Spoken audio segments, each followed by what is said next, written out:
বন্ধুরা, শীতকালের সব থেকে একটা জনপ্রিয় এবং দেখতে খুব ভালো ফুল হচ্ছে গাঁদা।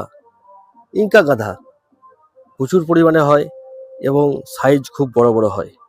আমাদের এই ফুলগুলো অনেক দিন ধরে ফুটে আছে।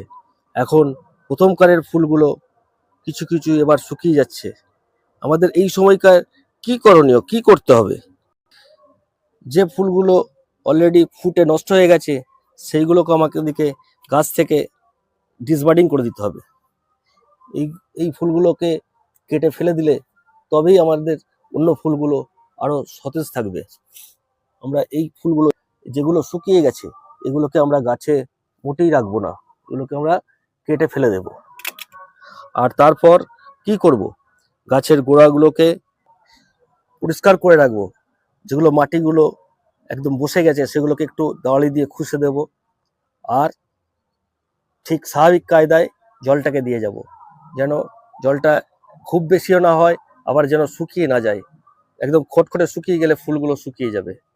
আর এই ফুলগুলোকে সতেজ রাখার জন্য আমাদেরকে অল্প পরিমাণে এই সময় কি দিতে হবে, আমাদেরকে 1 লিটার জলে 5-7টা দানা, কি না 10-26-26 এনপিকে রাত্রেবেলা ভিজিয়ে রেখে সকালবেলা সেই জলটা এক সপ্তাহ বা 10 দিন ছাড়া একটু প্রয়োগ করে দিতে হবে।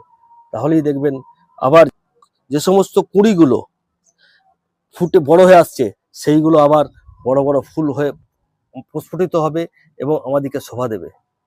আপনারা সবাই ভালো থাকুন, সুস্থ থাকুন।